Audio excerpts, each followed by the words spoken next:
Doctor صاحب میں جو بات دھمکیوں کی کر رہا تھا آج کے پروگرام میں، ہم گزشتہ جو 2 پروگرام ہم نے کیے تھے اس میں ہم نے یہ بات کی تھی کہ ایڈکشن میں جب کوئی لوڈ ون ہمارا پیارا مبتلا ہوتا ہے تو فیملی کس طرح سے مشکلات کا شکار ہوتی ہے. وہ چاہتی ہے کہ وہ ایک بھرپور بہترین زندگی گزارنے لگے، مگر ساری فیملی اپنے اس پیارے کی وجہ سے ڈسفنکشنل ہو جاتی ہے، جو کہ سبسٹنس ایبیوز یا الکوہلزم کا شکار ہوتا ہے. چاہے اس کے ماں باپ ہوں، بیوی بچے ہوں، پوری فیملی جو ہے ایک طرح سے ہائی جیک سی ہو جاتی ہے. اور آپ نے اس کے مختلف پہلوؤں پر بڑی سیر حاصل گفتگو کی ہمارے گزشتہ 2 پروگرامز میں.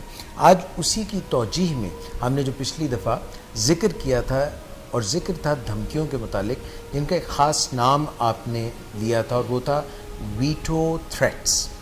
یہ ویٹو کی جو ٹرم ہے ڈاکٹر صاحب، یہ میں نے یونائٹڈ نیشنز میں جو 5-6 بڑی طاقتیں ہیں ان کے متعلق تو سنی تھی کہ ان کے پاس یہ رائٹ ہے کہ وہ ویٹو کر سکتے ہیں، مگر یہ ہمارے جو ایڈکشن میں مبتلا دوست ہیں، اور یہ کس طرح سے ویٹو تھریٹس کو اپنی ہی فیملی کے خلاف استعمال کرتے ہیں. دیکھیے، جب بھید کھلتا ہے کسی کا کہ وہ نشے کا استعمال کر رہا ہے اور فیملی کی طرف سے پھر رد عمل آنا شروع ہوتا ہے اور فیملی اسے روکتی ہے اور اس کا چوکیدارہ کرتی ہے، یا فیملی اس کو دھمکیاں دیتی ہے، یا فیملی اس کو کوئی انعام و اکرام کی بات کرتی ہے، اور وہ ہر صورت میں اس نے نشہ کرنا ہوتا ہے، تو ایک وقت آتا ہے کہ پھر فیملی اور اس کے درمیان تھوڑا بہت دینگا مشتی ہوتی ہے، پہلے زبانی اور پھر ہاتھا پائی تک نوبت بھی پہنچتی ہے. لیکن زیادہ تر جو نشے کے مریض ہوتے ہیں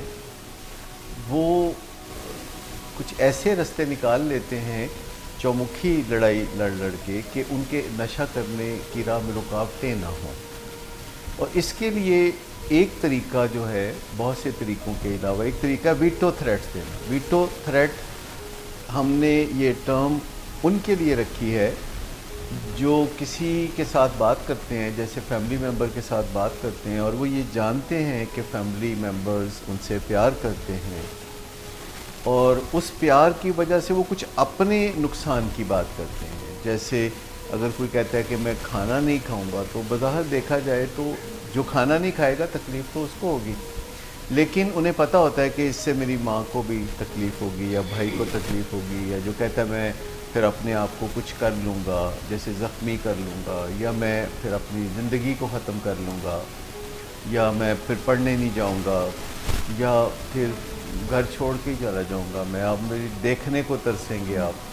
تو یہ جو تھریٹس ہوتی ہیں جس میں بندہ اپنے نقصان کی بات کرتا ہے اور دوسرے سے بات منوانا چاہتا ہے. جیسے آپ نے دیکھا ہوگا پچھلے چند سالوں میں کوئی بجلی کے کھمبے پہ چڑھ کے تو سوسائٹی کو ویٹو تھریٹ دے رہا ہوتا ہے کہ میری یہ بات مانو نہیں تو میں یہ کر لوں گا یا وہ کر لوں گا.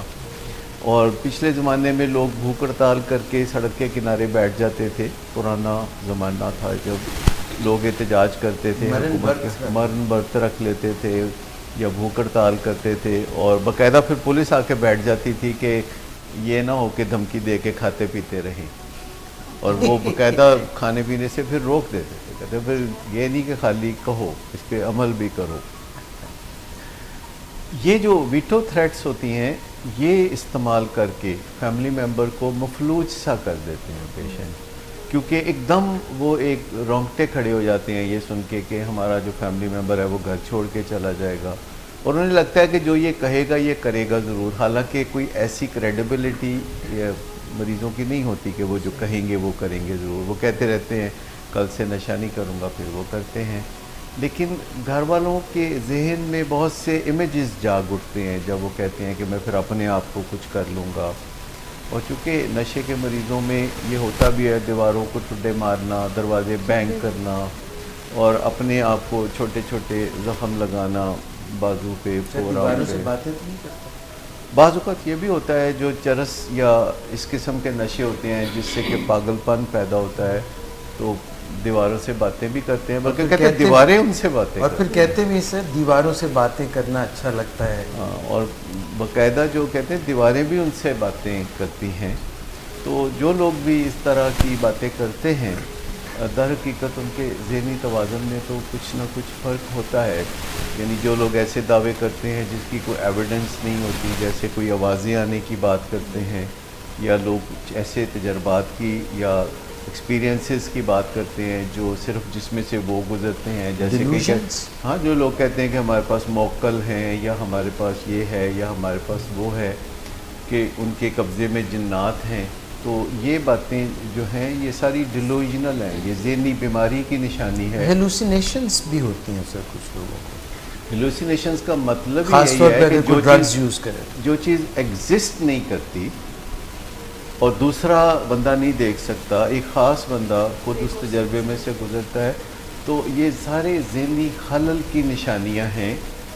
اور یہ جو شکوک و شبہات ہے یہ بھی پیرانویا جس کو ہم کہتے ہیں، خلل کی نشانیاں ہیں. تو یہ نشے کے مریضوں میں بہت زیادہ ہوتی ہیں. میں آپ کو بتاؤں کہ ہر اخلاقی قباحت کے پیچھے، اکثر جرائم کے پیچھے، معاشی الجھنوں کے پیچھے یہ زیادہ تر آپ کو ڈرگ ایڈکشن یا الکوہلزم نظر آئے گا. پاکستان میں بھی آپ دیکھیے 60 کی دہائی میں، 70 کی دہائی میں ایسے لوگوں کے ہاتھ میں عنان سیاست رہی کہ جو لوگ کھل کے کہتے تھے کہ میں تھوڑی بہت پی لیتا ہوں، کوئی عوام کا خون تو نہیں پیتا. تو یہ جو چیزیں ہیں جنہیں ہم بڑا آرڈینری سمجھتے ہیں، جیسے لوگ سادہ سگریٹ کی بات کرتے ہیں، تو کوئی سگریٹ سادہ نہیں ہوتا، سگریٹ پوائزنس ہوتا ہے، نقصان دہ ہوتا ہے. لیکن لوگ کہتے ہیں کہ ادی تے خیر ہے.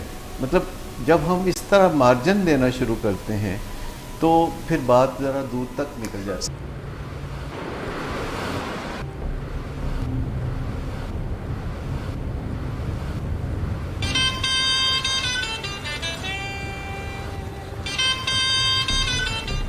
اچھا، تو ابھی تک تمہارا اس چیپ لڑکی کے ساتھ چکر چل رہا ہے؟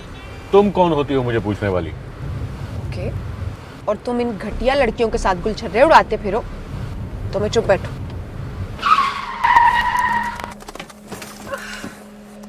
Get out.